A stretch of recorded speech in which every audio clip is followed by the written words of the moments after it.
inget banget karena aku dari Banjarnegara kan. Dulu zamanku kecil tuh karena rumahku dekat sungai. Zaman kecil. Segini.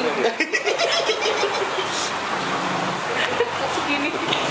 Itu karena rumahku tuh deket banget sama sungai. Aku ingat banget tetanggaku tuh ya banyak yang ya sekarang udah mampu lah, tapi dulu zamanku kecil tuh masih kayak berkekurangan gitu tuh, terus nggak punya toilet, nggak punya kamar mandi di rumah, mandinya tuh di WC, tapi tuh di satu tempat yang sama itu tuh ada toilet, terus ada ya tempat orang mandi gitu juga tuh loh. Ini bentuknya bangunan gitu? Enggak, jadi tuh sungai. Oh, sungai. Jadi kayak kolam ikan gitu loh, Mas, tau nggak? Oh, penampungan air, empang, semacam empang. Iya, semacam empang. Ya tapi tuh ada alirannya gitu tuh. Aku nggak ngerti deh gimana sistemnya, tapi di situ ada jamban dan deket situ ada yang mandi juga. Mas. Pakai air yang jamban itu ditampung. Serius. Kan tubuh kita tetap butuh bakteri E. coli kan. Aduh, iya sih. Ya biar darah putihnya ini ya bekerja ya. Aku punya banyak stok buat aku sendiri. Sumpah itu dulu pas aku masih SD lah. SD, tetanggaku tuh banyak yang emang terus pakai tempat itu. Ya dari dulu aku mikir kayak ya jorok gitu tuh, tapi ya mereka memang nggak bisa bangun kamar mandi di rumah mereka gitu karena ya miskin gitu. Ya itu sih yang aku inget habis baca ini. Kamar mandi kolektif ya. Iya. Aku nggak relate deh. Kamu nggak relate dengan jamban yang ini? Yang di kali itu nggak relate. Aku soalnya nggak, padahal di kampungku di rumah nenek itu di bawah kan aku masuk gang gitu ya, mentok tuh kali gitu. Oke. Jadi setiap kecil tuh aku selalu pengen kayak anak-anak kecil kan aku pengen kayak di main di kali gitu. Tapi sayangnya ini kali ini keruh, terus selalu kita dilarang untuk main di kali itu karena di atas yang di sebelah di hulunya gitu itu tuh ada peternakan babi gitu. Nah jadi kotorannya mereka, mandi mereka itu tuh mengalir gitu. Nah jadinya selalu dilarang jangan main di kali karena itu bekas air dari babi, peternakan babi. Oke gitu. Nah tapi kayak aku lihat, aku perhatiin rumah-rumah temanku yang di pinggir kali itu saluran kalau air di kamar mandi itu dia tuh langsung turun ke kali. Tapi kalau jamban tuh emang sendiri gitu. Karena dulu di kampung, aku ingat banget di kampungku itu ada kerja sama Jepang atau apa gitu pas aku SD ya. Jadi kita punya septic tank terpadu gitu loh. Jadi satu kampung tuh udah dibuat septic tank keren terpadu banget. gitu. Berarti itu tahun berapa tuh? Masih? Aku SD tuh kayak 2000, aku SD tuh 2002. Aku SD dulu berapa sih? Berapa tahun sama aku? Yang SD siapa? Itu 2002 sampai 2008 kayak itu kisaran habis tsunami itu deh. Habis tsunami itu misalnya kode kayak gitu, jadi tuh satu kampung tuh ada septic tank terpadu gitu itu di belakang sekolahku. Nah jadinya kok aku main ke belakang sekolah itu bau septic tank. Wangi, jadi maksudnya kayak kloset dari rumah-rumah ditampungnya ke satu slab. Iya betul, jadi kayak salurannya tuh udah langsung ada dibuat pergang tuh, jadi sempet apa namanya dijadiin satu gitu septic tanknya gitu, jadi biar untuk tidak buangnya ke kali gitu. Nah makanya jadi kayak nggak relate masalah jamban yang mandi di kali gitu kayak enggak ini. Tapi itu tadi kalau di Jogja yang modelan septic tank terpadu itu jadi penanda kampung lama atau kampung baru sih. Soalnya kalau kampung yang udah lama banget tuh biasanya jadi satu. Jadi kalau bikin WC itu ntar ngalirnya biasanya di gang. Di areanya ke gang, nggak bikin septic tank sendiri karena ngalirnya ntar ada terpadunya sendiri. Aku kalau inget jamban tuh inget rumahku. Soalnya ngalami itu? Enggak. Bapakku waktu bikin rumah itu anggaran terbesar tuh ada di kamar mandi. Terus bapakku pernah nyeletuk. Jadi kenyamanan suatu rumah itu tergantung dari kamar mandinya. Dan 10 tahun berikutnya aku konfirmasi ke teman arsitek, aku bilang itu bener bapak mah, bener. Oke. Itu dan memang apa ya, kalau urusan kamar mandi itu juga ini lebih spesifik ke WC itu juga itu sangat ngaruh ke psikologis kita untuk mau nggak ke situ. Soalnya ada pengalaman temanku ngekos demi harga kos 100.000 per bulan di sekitaran UIN, kan zaman 2010 itu kan kayak wow gitu. Terus ternyata minusnya adalah kamarnya walaupun luas tapi dia WC-nya tuh nggak ada klosetnya, jadi kayak cuman tapak terus lubang terus gitu. Wow. Serius. Pertama kali aku main ke kos dia, terakhir kali aku kos ke situ. Karena emang rasanya itu nggak nyaman tuh loh, dan kesannya tuh sangat kumuh. Terus aku jadi ingat lagi tuh yang apa ya, kalah-kalahan western gitu loh, yang awal-awal corona kan mereka rebutan tisu toilet, sementara kita yang biasa pakai air tuh. Terus, apa yang mereka permasalahkan? Itu sih gitu. Kamu terus mikirnya masalah tisu ya? Nggak lecet ya? Iya. Nggak, aku lebih ke nggak bersih sih. Aku rasa kurang gini. Soalnya Jadi kalau maksudnya tuh kalau misalnya pakai tisu basah masih make sense gitu. Aku Karena tuh mikirnya basah, gini iya. ya, logikanya gini. Pilek, aku kan sering banget pilek.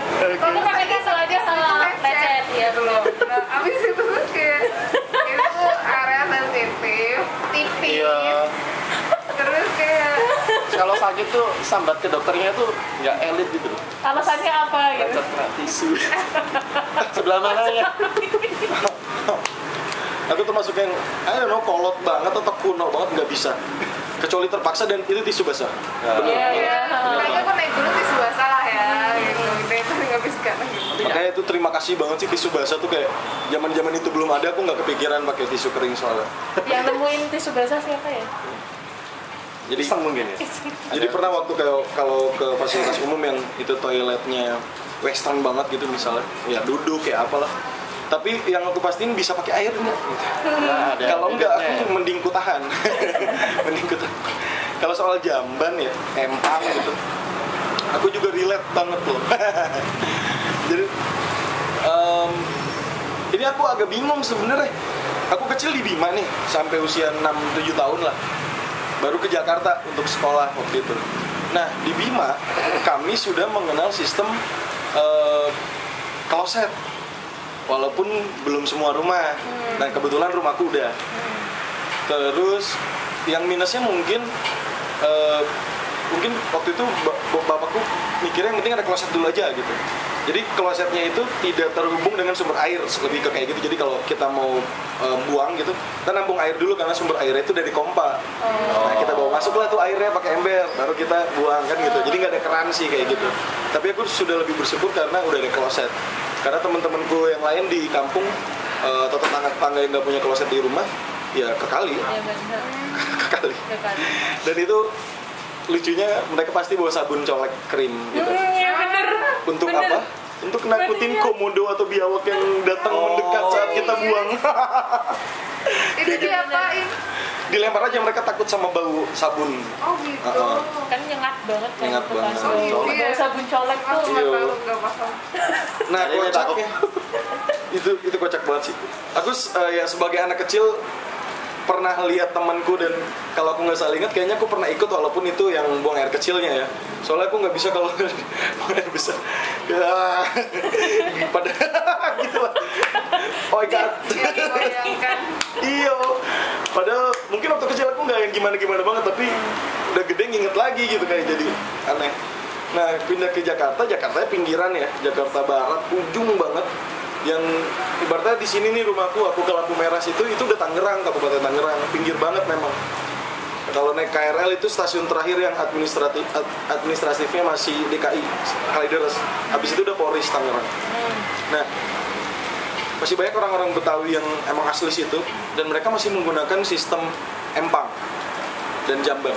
Tapi mereka udah punya sumber air, itu aneh banget buatku gitu. Jadi mereka udah ngebor nih, Jetam kah, Sanyo kah, apapun itu. Tapi Iya. malah Tapi nggak masih- bikin kamar mandi ya. Kamar mandi udah bikin buat mandi aja. Oh, Tapi buat jadi buang mereka tetap buangnya ke pasti empang. Kultural sih Jadi itu. itu Kultur. tuh mereka pelihara lele ya gitu. Daset, Aduh. tepat sekali. Oh, Dan lelenya dipanen someday. Aduh. gede-gede nggak itu? Udah gede banget bos. Ya emang gitu. Emang gitu.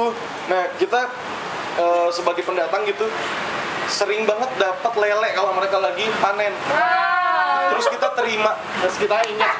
demi menghargai perasaan kita terima aja, Oke. tapi nggak pernah kita makan. Oke. Jadi kayak, ya terima kasih gitu ya, oh my god, lalala gitu. Dah orangnya pergi, kita mikir gimana caranya ini buang ke sebelah mana nih, sawah mana. Aku tuh pagi-pagi tuh, kita main buang ke sawah sana gitu, lepas aja gitu. Iya kayak Sambil kita nunggu kan kita masukin ke ember si Lele lelenya. masih hidup? Hidup. Oh, Kita masukin ke oke. ember gitu. Balik lagi gede-gede kan, nggak Pak. lelenya? Hah? Gede-gede nggak? Banget mbak, sumpah. Oh, Pas justru dikasih makan tuh gede. Gede, organik loh oke. itu. Organik. iya sih, organik sih. Iya sih organik sih. Dan mereka si lelenya itu Si Lele. memuntahkan kembali apa yang mereka makan. Kalau mereka dikasih air bersih, itu bisa kita baca sih. Emang itu sifatnya dia. Kalau dia tuh bisa hidup di si lele-lelean ini pada ini habitatnya memang bisa ekstrim banget, bahkan cuma lumpur yang airnya dikit aja mereka bisa hidup. Tapi ketika mereka Kalau di tempat bersih malah nggak bisa. nggak sebesar atau sesubur yang itu tadi. Oke. Jadi kalau mereka dikasih air bersih gitu, mereka adaptasi lagi. Salah satu bentuk adaptasinya mereka muntahin apa yang mereka makan gitu. Dan itu ya itu yang dimuntahin si itu. Wow. Si yellow. Terus bibiku, aku kan tinggal sama bibi ya di Jakarta tuh. Bibiku tuh pernah kayak kesel sambil ngomel-ngomel, penasaran gitu. Kayak ya debat-debatnya bibi sama pamannya. Iya itu tuh dalamnya pasti masih ada, nggak mungkin lah, dia kan mencerna juga. Sama bibi dibelah perut lelenya, ada. Tapi dari buku ini ya, balik lagi ke buku ya. Aku penasaran kalau dari culture kita orang Indonesia soal MCK ya. Jadi penasaran kapan nih pertama kita mengenal kloset gitu. Nah, itu. Lalu sebelum itu kita gimana gitu kan? Itu ini dari Ottoman itu. Aku serius. Kamu nggak? Serius, Aku serius nggak percaya. Itu kan ini kan dari perdagangan juga kan. Saya kan dulu juga setahuku juga kalau orang Indonesia banyak kan sangat memanfaatkan sungai ya. Iya. Namanya. Lagi-lagi populasi ya. Ya Mungkin dulu nggak kerasa kalau orangnya masih dikit doang kali. Sekarang tuh Sekarang sungai di Indonesia masih ada yang jernih nggak sih? Wah, depannya tuh loh. Wah, Jernih itu. Sungai yang bersih. iya maksudnya nggak yang keruh. Kayaknya tiap lewat sungai itu warnanya sama semua. Ini harus ke atas. Tapi di Bali ada Ke hulu. apalagi yang dia buat jadi pemandian gitu ya, yang Oh. kayak Di mana, di mana? si yang Bali. kalau yang di Bali, Oh. kayak yang dia tuh apa ya sebutannya ya pokoknya kayak air sucinya itu tuh bersih gitu, itu padahal air yang dari kali gitu, yang dari sumber nanti bawah kali gitu. Oh, kalau di gunung juga kayak gitu biasanya ngisi air di kan biasanya warga itu pakai selang kecil kan buat ngalirin air dari mata air atas ke perkampungan. Kadang kalau ada bocoran apa kayak apa ya semburan dari bocor-bocor itu aku tampung langsung minum. Oh, sampai rumah aman. Tapi kalau begitu di Jogja Iya. nggak berani. Nggak berani Iya, sepakat. Aku kalau naik merbabu aja nggak pernah bawa bekal air mas dari sini. Aku kan cari sampah botol plastik yang masih bersih gitu kayak kelihatan lah ini baru sekali pakai. Kosong-kosong apa bilas isi penampungan air kalau pernah base camp Pak Parman kan punya penampungan bak isi itu nggak pernah kenapa-napa. Emang layak minum sih menurutku itu. Tapi kalau sembarangan gitu di kota sepakat aku nggak berani.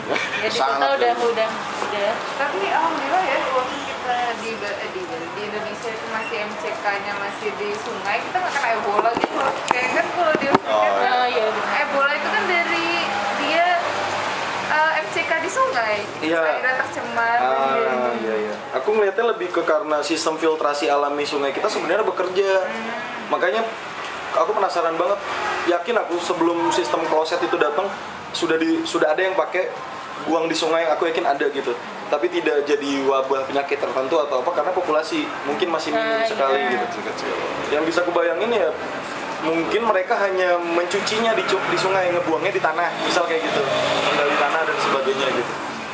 Karena setauku kalau kita belajar dari culture ya orang-orang terdahulu ya, dan itu juga yang bikin Bali kenapa sampai sekarang masih terdepan soal itu karena mereka menghargai budaya. Aku melihatnya gitu. Aku selalu iri sama Bali sih. Untuk pergerakan apapun mereka punya rantainya sendiri tuh dan cepat jadi. Termasuk soal tidak menggunakan plastik. Mereka hanya cukup lewat banjar, pura-pura, terus pemangku ibadahnya ibaratnya gitu. Kalau di sini mungkin kiainya lah gitu, kepala masjidnya dibilangin nih misal gitu. Kalau yang ibadah nggak boleh pakai plastik. selesai. Terus penjaga pintunya tuh kalau ada yang datang bawa bunga atau sajian pakai plastik diganti ke besek bambu itu. Dan akhirnya sekian tahun kemudian jadilah perda anti plastik, misal tanpa plastik kayak gitu. Itu bergerak banget di Bali karena aku melihat masyarakat di sana masih menghargai sekali culture gitu, peninggalan yang dahulu gitu. Nah itu masyarakatnya itu. Iya. Dari Padahal Jawa ketat juga soal itu. Ya walaupun dibilang Bali anti plastik tapi masih ini ya, maksudku mereka juga masih banyak nyampah gitu. Iya. Apalagi dari canangnya, dari sajennya itu kan mereka itu sampah semua. Benar. Apalagi yang dilarung ke laut gitu-gitu. Jadi kayak saat dibilang badai terus Bali penuh dengan sampah ya aku sih mikirnya ya itu dari lu sendiri gitu loh, lu yang ngelarung ke laut ya balik Mereka lagi. kalau ngelarung apa aja sih isinya? Banyak macam-macam. Kalau kita klasifikasikan sintetik organiknya misal terurai tidak terurainya? Lebih ke organik semua. Walaupun ya butuh waktu juga ya mengurai itu ya. Bersyukurnya sih organiknya. Mungkin itu yang membuat mereka juga tanda kutip bertahan dan tidak terlalu memikirkan hal itu kali ya. Iya mungkin gitu ya, karena ini juga organik kok dari alam juga Iya. gitu. Mungkin Sekalipun organik kan sebenarnya kalau kita lebih jauh lagi kalkulasi dalam jumlah yang lebih banyak itu tetap ada pengaruh mungkin Iya. buat biota Ya, itu laut. kayak yang efek rumah kaca dari tomat tuh, buangan tomat gitu. Apa dulu pernah baca artikelnya aja itu, jadi gara-gara sisa makanan sih, lebih umumnya tuh sisa makanan rumah tangga itu, itu sampahnya ternyata dia jadi amonia atau jadi CO. Iya. Apa sih namanya, metan, gas metan tinggi banget itu. Berarti sama kayak pupnya sapi, ketutnya sapi. Sungai ini menarik tuh. Iya. Sungai itu menarik banget deh. Tapi maksudku gini loh, kayak kita kalau bahas lingkungan tuh selalu mentok di ini ya. Emang regulasi luasnya kita nih, maksudnya pemerintah pusat aja emang nggak fokus ke bab-bab itu tahu. Aku terakhir ke usik soal sungai itu, jadi waktu itu ada acara di lereng Sumbing. Terus acaranya soal kopi, kita turun ke kebun gitu. Tanpa sengaja kita ketemu gerombolan orang Baduy dari Sumbing. Turun dia, mampir, kita tawarin mampir lah. Terus kita tanya mereka ngapain, nggak pakai sendal gitu, hitam-hitam, orang Kanekes. Mereka lagi ngecek air sungai. Jadi mereka punya ritual per berapa tahun sekali mereka harus jalan dari tempat mereka di Baduy sana sampai Banyuwangi. Sampai kemana? Banyuwangi. Dan itu sudah terjadi dari zaman kapan tahu lah, itu udah adatnya mereka. Per berapa tahun ya, aku lupa, 6 atau 4 gitu, apa 7 ganjil gitu. Nah itu emang untuk ngecek air sungai. Jadi mereka nganggapnya Jawa ini tubuh. Nanti Banyuwangi itu kaki, terus Jawa Timur itu area-area selangkangan kayak gitu. Terus Sindoro Sumbing itu yang paling penting buat mereka, itu pusat. Terus kepalanya di mana kayak gitu-gitu. Mereka nganggap itu. Nah, itu harus dicek semua anggota tubuh itu masih oke atau enggak. Kalau dari aku menerjemah penjelasan mereka ya. Nah, cara mereka mengecek itu, memeriksanya itu dari kualitas air sungai. Kayak gitu. Jadi mereka ngecekin hulu-hulunya Progo. Terus apa tuh yang sungai apa? Sedayu, yang gede-gede, Serayu. Kan kalau kita lewat jalur selatan tuh anjir gede banget tapi keruh kayak gitu. Iya. Kayak gitu. Nah, kalau kita lihat dari sejarah-sejarah kerajaan di Nusantara, mereka semua memanfaatkan aliran sungai untuk hidup. Bahkan bangun pusat kerajaannya tidak akan jauh dari sungai. Nah, berarti kita punya kultur itu. Cuma tidak diperhatikan. Ya Jogja sendiri aja kan bangunnya milih di antara dua sungai. Jadi emang sungai, tapi kayak aku rasanya tuh stigmanya, aku sendiri rumahku di pinggir sungai ya. Jadi kayak stigmanya orang itu terhadap penduduk sekitar sungai itu biasanya kalangan-kalangan ini, Pinggiran bawah gitu. orang-orang miskin ya. Dan banyak kriminal kayak pinggiran Cende. Tapi padahal setelah aku pikir-pikir dan setelah lama tinggal di dekat sungai, kalau pada kehabisan air kan yang paling dekat kan malah aku. Karena aku dekat dengan sumber air. Kirain, padahal aku ngerasa emang kriminal dari lahir, enggak? Malah dasarnya gitu. Nggak ngerasa soalnya aku.